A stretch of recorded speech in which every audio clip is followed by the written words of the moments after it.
जय जय जय जय शाश्वतम् आदिनाद ब्रह्म ओंकार शाश्वतम्। ईश्वर के भक्त थे, सच्चे राम भक्त थे भरद्वाज मुनि। तापस सम दम दया निधान, तपस्वी थे, दयावान थे और आत्मनियंता थे, आत्म विजयी थे। दम का मतलब ही होता है संयम, जो हम इंद्रियों का संयम करते हैं। तापस तपस्वी भी है, सम भाव में जीने वाले हैं। समत्वम योग उच्यते, योग क्या है? जीव और ब्रह्म के मिलन को योग कहा जाता है। भक्त और भगवान के मिलन को योग कहा जाता है। इसलिए उस अवस्था के प्राप्ति के साधन में भगवान कृष्ण ने कहा समत्वम योग उच्यते। समभाव में जीना ही योग है। और समता किस बात की? सुख और दुख की, खुशी और परेशानी की, अभाव और प्रभाव की, इन सब में जो सम हो जाता है वही योगी है। तो तापस, सम, दम, जो इंद्रियों का दमन करने वाला, दया निधान, दया के निधान है। कौन? भरद्वाज मुनि। प्रयाग में मेला लगा, हर वर्ष लगता है, प्राचीन काल से ये लगता चला रहा है।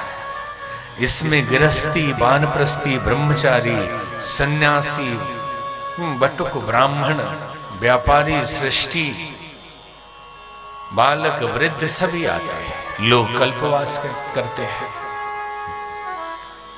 कई बार समझ में नहीं आता था तो ये कल्पवास क्या है। तो कुछ कुंभ के मेले में हमने सोचने की कोशिश की कि कल्प टाइम को भी कहते हैं। एक ऐसा स्थान जहां एक खास पीरियड तक, खास टाइम तक, खास कल्प तक निवास किया जाए तो आपका कल्याण हो जाए, यह है कल्पवास।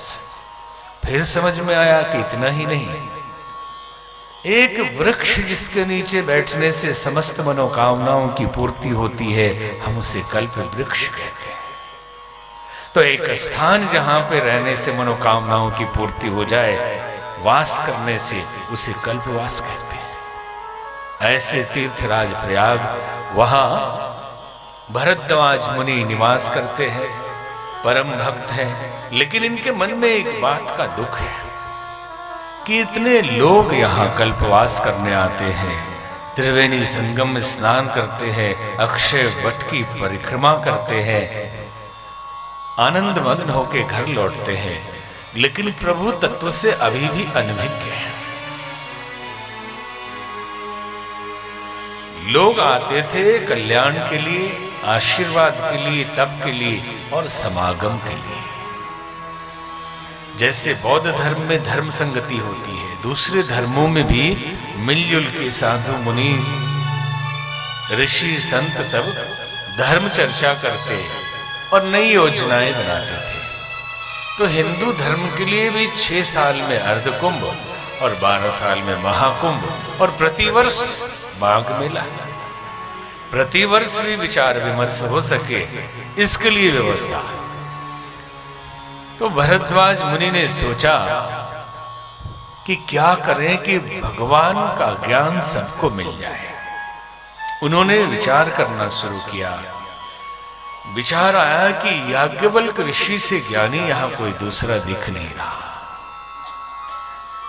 जो वेदों के उद्घोषक है, यज्ञ के प्रणेता है, इतने बड़े महर्षि याज्ञवल्क्य, और इस मेले में वो भी पधारे हुए। याज्ञवल्क्य मुनि परम विवेकी, भरद्वाज राखे पद टेकी।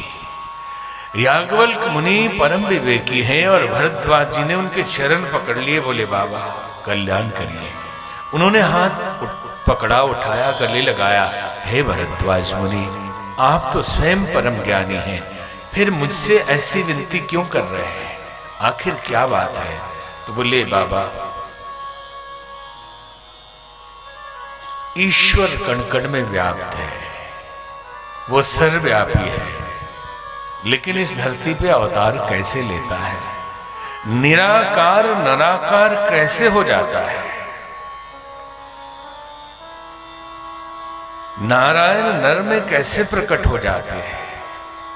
ईश्वर की इस लीला का प्रकटीकरण करिए, समझाइए कि परमात्मा धरती पे कैसे आता है, और सब जगह होते हुए भी एक जगह प्रकट भी होता है, और चाहे तो और भी जगहों में प्रकट हो सकता है। भगवान के अवतार की लीला की कथा सुनाई।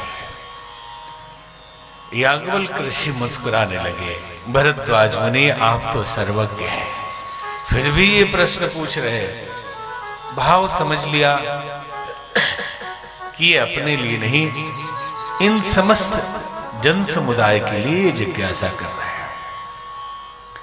जब साधारण लोग इकट्ठा हो तो संसार की चर्चा करते हैं और संसार की चिंता भी करते हैं।